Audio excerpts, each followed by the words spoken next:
Baik, Assalamualaikum warahmatullahi wabarakatuh. Baik, pada video kali ini saya akan menjelaskan sains pada kurikulum PAUD. Bagaimana sains itu pada kurikulum pendidikan anak usia dini. Ini pertemuan kedua pada mata kuliah metode pembelajaran sains. Baik, minggu lalu saya sudah kirimkan videonya. Saya sudah kirimkan materi slide ini ya. Tinggal Anda perhatikan. Minggu lalu saya sudah bahas sains sebagai suatu deretan konsep serta skema konseptual. Deretan konsep di situ yang dimaksud adalah skema faktual sehingga terbentuk skema konseptual yang berhubungan satu dengan yang lainnya dan tumbuh sebagai hasil eksperimen dan observasi. Dia tumbuh sebagai hasil eksperimen dan observasi dari hasil percobaan dan pengamatan, serta berguna untuk diamati dan dieksperimenkan lebih lanjut. Saya sering tekankan teori ini. Kenapa? James Conan itu salah satu ahli sains yang paling saya kagumi ya. Makanya saya lebih ke teorinya. Metode pembelajaran. Saya sudah jelaskan pada video sebelumnya bahwa metode itu lebih kepada langkah-langkah. Langkah-langkah apa yang akan kita lakukan? Di slide ini, metode pembelajaran adalah cara sistematis. Berarti dia memiliki cara yang sistematis. Tersusun dari beberapa deretan konsep atau yang biasa kita sebut dengan skema faktual untuk mencapai tujuan pembelajaran. Jelas ada tujuan yang ingin kita capai dengan penggunaan metode ini, yang disusun dalam bentuk kegiatan nyata dan praktis. Kegiatan yang rasional, objektif, praktis, mudah dilakukan. Kemudian, apa fungsi metode? Poin pertama, menuntun menyampaikan materi. Bagaimana menuntun siswa supaya materi yang diberikan itu mudah dipahami oleh siswa. Membangkitkan perhatian dan minat belajar. Dengan adanya metode, kita mengembangkan perhatian dan minat belajar siswa. Terjadinya interaksi. Ya. Dengan bertanya dapat memunculkan interaksi antara satu dengan yang lainnya. Kemudian yang poin keempat adalah proses perubahan individu.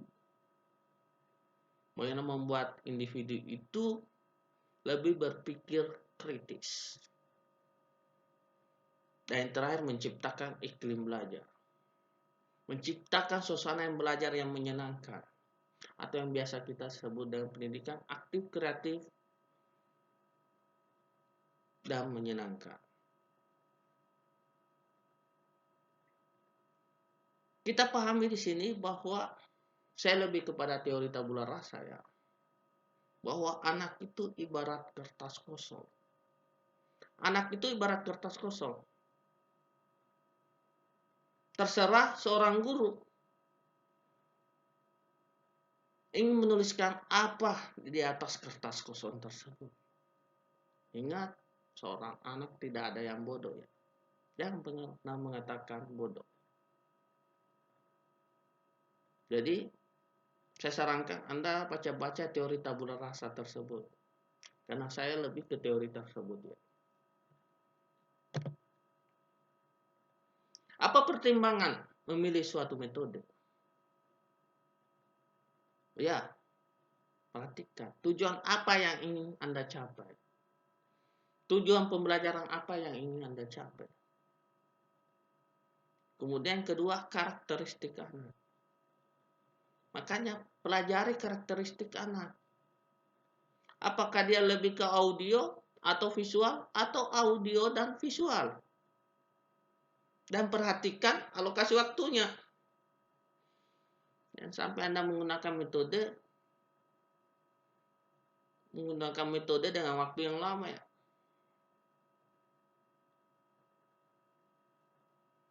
Saya rasa ini jelas ya. Metode bercerita. Ini salah satu metode yang sering digunakan ya dalam pembelajaran sains untuk anak usia dini. Pertanyaannya, metode bercerita yang bagaimanakah yang akan kita gunakan? Apakah buku cerita, dongeng, menggunakan ilustrasi gambar, menggunakan papan planner, menggunakan boneka, atau ada drama yang terjadi? Kita seakan-akan membuat drama antara si A dengan si B. Jadi di sini dituntut kreativitas seorang guru. Buku cerita, dongeng, dan lain-lain. Kalau metode ini kan saya rasa tidak asing untuk kalian. Cuman cerita yang bagaimana yang akan kita gunakan? Kalau biasanya seorang guru menggunakan buku cerita, biasanya dia menggunakan metode bercerita yang biasa kita sebut dengan storytelling. Storytelling itu bagaimana bercerita. Menggunakan ilustrasi gambar, paling bagus Anda menggunakan media dengan animasi ya. Ada banyak film-film animasi edukatif yang ada di TV sekarang. Anda bisa hubungkan dengan itu, atau Anda download di YouTube kemudian munculkan di layar ya. Kemudian mengajak siswanya untuk menonton. Itu bisa. Menggunakan papan planel. Anda tahu papan planel yang bagaimana? Nah, kalian bisa lihat ini salah satu contoh papan planel ya. Ada ikan, kepiting, kuda laut, cumi-cumi, gurita, kura-kura, udang, dan lain-lain. Anda bisa hubungkan dengan film-film animasi atau film kartun SpongeBob di sini. Asterias, bintang laut, Patrick, plankton. Saya rasa di pertemuan di video sebelumnya saya sudah jelaskan tentang itu. Anda bisa hubungkan dengan video-video animasi. Atau kalian buat media-media edukatif seperti ini dengan menggunakan papan planet. Kalau bercerita dalam bentuk drama, dapat kalian lihat dengan slide ini. Anda bisa baca Koko dan Mimi. Di sini kalau membuat cerita yang sifatnya drama, Anda harus jelaskan dulu siapa si A, siapa si B. Si A adalah semut, si B adalah ulat.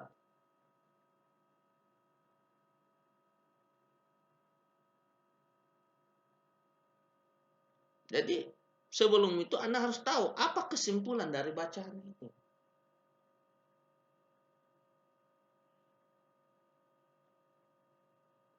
Mimi adalah ulat. yang nantinya akan menjadi kupu-kupu.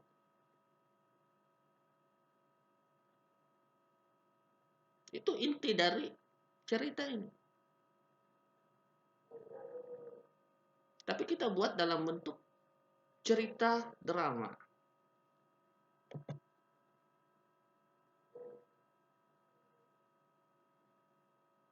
Jadi usahakan dalam soal cerita itu menantang keingintahuan siswa. Jadi siswa itu tertantang dengan adanya cerita tersebut. Siswa ini penasaran apa akhir dari cerita tersebut. Dengan adanya akhir dari cerita tersebut, maka dengan secara tidak langsung ada kesimpulan yang bisa didapat oleh seorang siswa. Ini jadi dengan adanya cerita ini ada pesan sains yang ingin disampaikan. Jadi usahakan dalam membuat cerita ada pesan sains yang ingin kalian sampaikan. Ketika ulat itu menjadi kupu-kupu, pesan sains apa kayak Anda bisa jelaskan di sini? Jadi di sini butuh kreativitas ya. Oke, next. Jadi dengan adanya cerita memiliki beberapa manfaat. Melatih menjadi pendengar. Mengembangkan imajinasi anak. Otak kanan. Mengenalkan nilai dan norma. Apakah di cerita tadi ada pengenalan nilai dan norma? Kalau poin pertama, dengan merangsang keingintahuan siswa, melatih anak menjadi pendengar yang baik. Mengembangkan imajinasi anak. Ketika seorang anak mengembangkan imajinasi, secara tidak langsung seorang anak tersebut memiliki suatu harapan. Dia memiliki harapan dengan alur cerita tersebut. Secara tidak langsung, terjadilah pengalaman langsung dalam pembelajaran sains. Mengenalkan nilai dan norma. Bagaimana berhubungan antara satu dengan yang lainnya. Yang satu adalah semut, yang satu adalah ulat. Bagaimana menjalin suatu pertemanan antara satu dengan yang lainnya. Bahwa ini semut, ini ulat dapat berteman. Dengan berbagai teman yang Anda, maka siswa tersebut tidak membeda-bedakan antara satu dengan yang lainnya. Mengenalkan berbagai peran dalam kehidupan masyarakat. Saya rasa ini jelas ya. Lanjut. Apa tujuannya? Menstimulasi keingintahuan anak. Seperti yang saya jelaskan tadi. Membangkitkan minat. Oke. Meningkatkan keterampilan proses kesadaran lingkungan. Ingat, salah satu kunci keterampilan proses adalah metode ilmiah.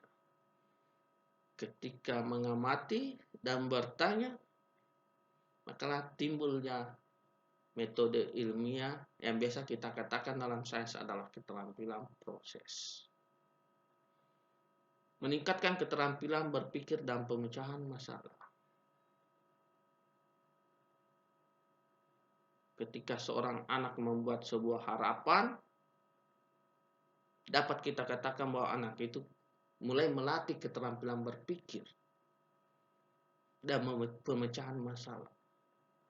Ya, ketika membuat harapan bahwa itulah jawaban sementara. Dari jawaban sementara itu diharapkan itulah jawaban yang sebenarnya. Kan secara tidak langsung anak itu terjadilah proses problem solving atau pemecahan masalah. Memberikan pengalaman secara langsung. Ya, meningkatkan empati terhadap lingkungan. Empati itu rasa ibah terhadap temannya.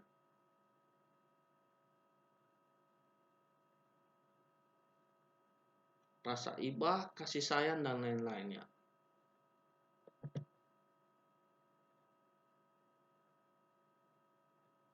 Ketika anak berpikir, menemukan sebuah solusi.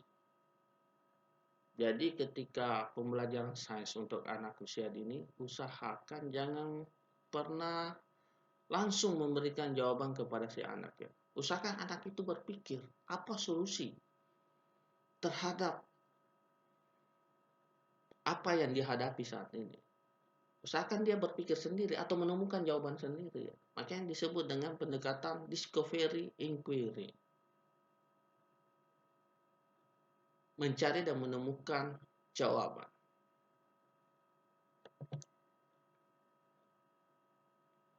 Jadi dalam sains itu ada keterampilan berpikir ilmiah, ada metode ilmiah, ada konsep pengetahuan. Dari beberapa konsep pengetahuan itu didasari dari sebuah pengalaman. Sehingga terbentuklah sains. Itu pesan yang ingin disampaikan di slide ini. Berpikir ilmiah bagi anak usia dini. Mengajak anak untuk mencari tahu. Ingat, belajar itu dari tidak tahu menjadi tahu. Dan poin kedua, melatih anak untuk bertanya. Ketika anak bertanya, terjadi suatu interaksi. Melatih anak untuk mengemukakan alasan. Jadi ketika seorang guru membaca sebuah cerita, usahakan terjadi atau yang biasa kita sebut, usahakan ada dramatisir yang terjadi di dalam cerita tersebut. Dan poin selanjutnya, melatih anak untuk menemukan jawaban-jawabannya. Ya, seperti yang saya jelaskan tadi, usahakan anak itu menemukan jawabannya sendiri. Jangan memberikan jawabannya. Usahakan anak yang temukan jawabannya. Tentunya diarahkan oleh seorang guru. Melatih untuk melakukan percobaan. Usahakan, biasakan seorang anak melakukan percobaannya sendiri. Boleh dibantu oleh teman-temannya. Disertai dengan arahan oleh seorang guru. Melatih untuk mengemukakan hasil pencarian. Oke, ini jelas. Next. Di kurikulum 2013, keterampilan berpikir ilmiah. Mulai dari mengamati, membandingkan. Ada perbandingan antara si A dengan si B. Setelah dibandingkan, ada pengelompokan. Setelah dikelompokkan, diukur atau dinilai. Atau biasa kita bahasakan kita menalar ya. Terjadi penalaran di sini. Kemudian kita komunikasikan. Komunikasikan itu bisa dipresentasikan, bisa membuat kesimpulan.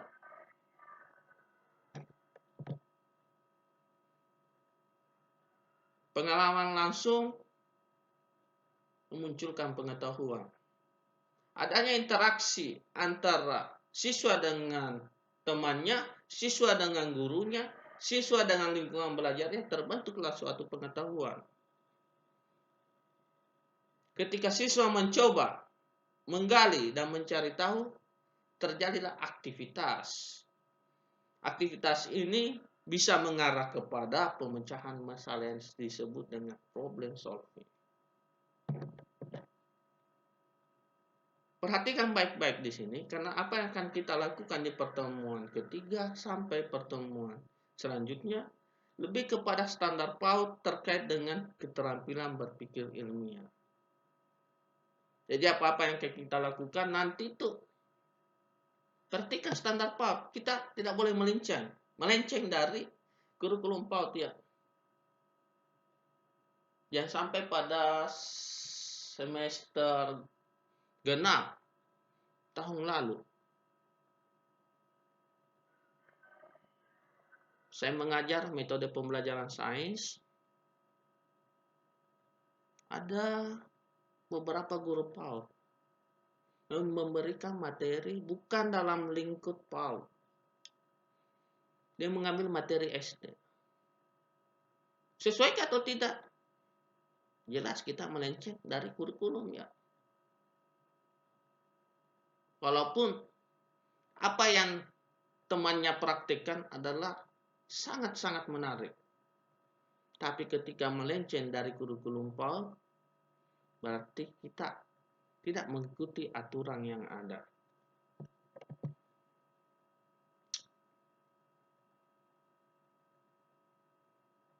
Perhatikan standar PAUD Permendikbud nomor 137 tahun 2014 lampiran 1. Lingkup perkembangan kognitif ya. Usia 4-5 tahun, usia 5-6 tahun, kelas A dan B, itu ada tingkat pencapaiannya. Jangan kita melenceng dari tabel ini ya. Kita sudah diarahkan. Tinggal seorang guru bagaimana berkreativitas. Membuat suatu percobaan-percobaan atau pengamatan yang tidak melenceng dari standar PAUD. Mengenal benda berdasarkan fungsi. Usahakan kalau mengenal benda berdasarkan fungsi, usahakan itu apa yang sering diamati atau dilihat oleh siswa. Atau sering digunakan oleh siswa. Jangan terlalu jauh mengambil sebuah contoh ya. Permainan simbolik, mengenal konsep sederhana, gerimis, hujan, gelap, terang. Kita bisa ambil contoh dalam sains seperti ini. Jadi tolong Anda baca ini. Ini agak lama kalau kita jelaskan satu-satu, tolong Anda pelajari.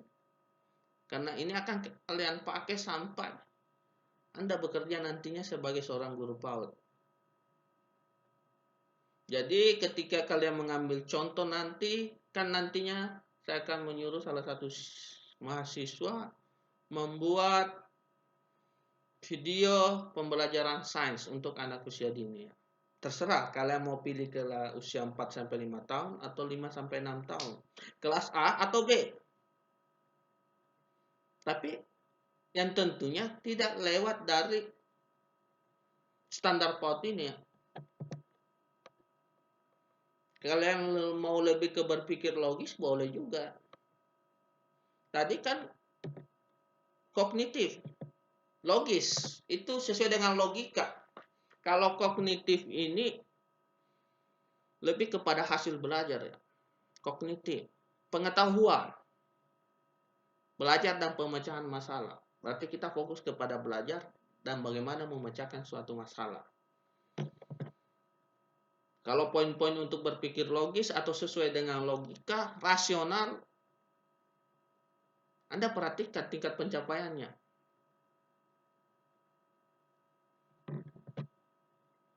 Berpikir simbolik, ya, ingat. Anak usia dini itu usia 4-6 tahun. Kalau dalam teori perkembangan anak usia dini, lebih kepada apa? Kalian akan belajar psikologi perkembangannya. Anda hubungkan dengan itu. Itu pentingnya Anda belajar psikologi perkembangan. Konsep sains.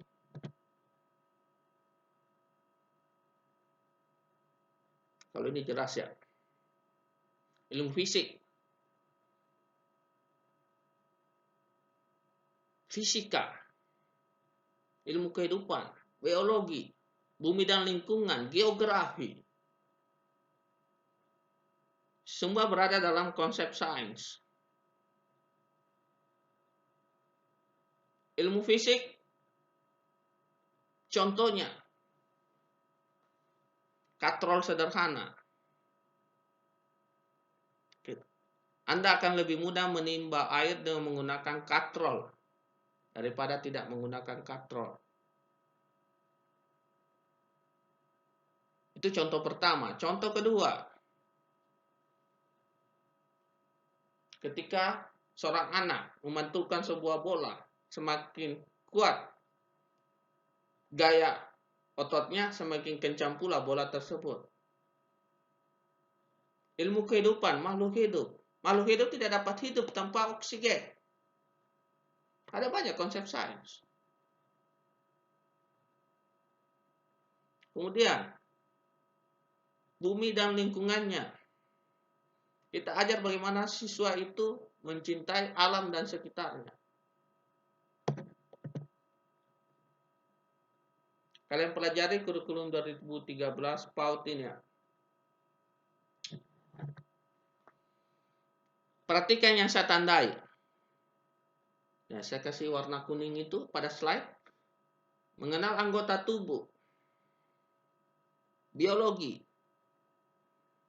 Kalau mengenal anggota tubuh, usahakan dia mengenal yang mana alat gerak atas, alat gerak bawah, tengkorak, jumlah jari kaki. Fungsinya apa? Apakah dia masuk motorik halus atau masuk motorik kasar? Poin 3.4, mengetahui cara hidup sehat. Nah, ini Anda bisa jelaskan dalam bentuk video, Anda bisa jelaskan dalam soal cerita, ada banyak trik-trik yang bisa Anda gunakan. Makanya itu pentingnya tadi menggunakan metode-metode. Metode apakah yang akan kalian gunakan? Mengenal benda-benda di sekitarnya. Itu adalah sains. Mengenal lingkungan alam. Hewan, tanaman, cuaca, tanah, air, batu, dan lain-lain. Kalau dalam bahasa biologinya kita sebut dengan biotik dan abiotik. Makhluk hidup dan tak hidup. Tanah air masuk enggak? Apakah dia abiotik atau biotik? Hewan masuk enggak? Abiotik itu makhluk tak hidup ya. Biotik makhluk hidup. Jangan sampai ada yang tidak tahu lagi. Mengenal teknologi sederhana. Contohnya katrol. Itu adalah teknologi sederhana. Dan lain-lain. Jadi Anda perlu perluas wawasan Anda tentang sains ini.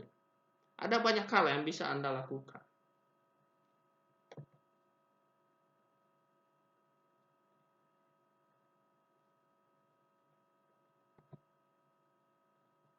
Ingat, yang perlu saya jelaskan yang tidak ada dalam slide ini, ada yang disebut dengan KI 1.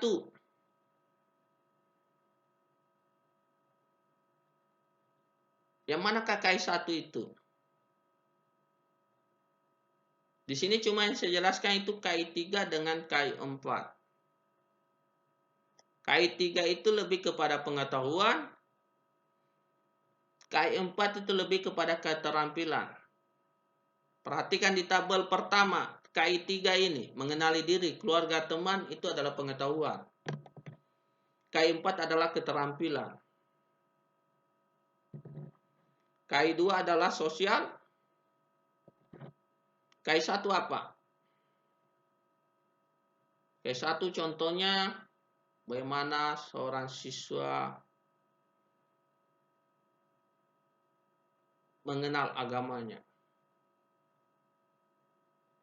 Tapi ini agama secara umum ya. Jadi Anda buka dulu kurikulum 2013 PAUD. Karena ketika mempelajari konsep sains, kita tidak lepas dari kurikulum 2013 PAUD. Dasar saya di sini untuk pertemuan sampai pertemuan ke-8 ya. Tapi 8 kita sudah UTS ya.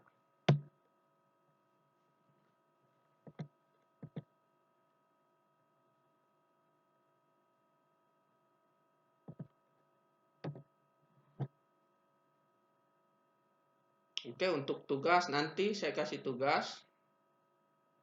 Untuk saat ini kalian pelajari video pertama saya dengan video yang sekarang ini. Oke. Sekian, terima kasih. Assalamualaikum warahmatullahi wabarakatuh.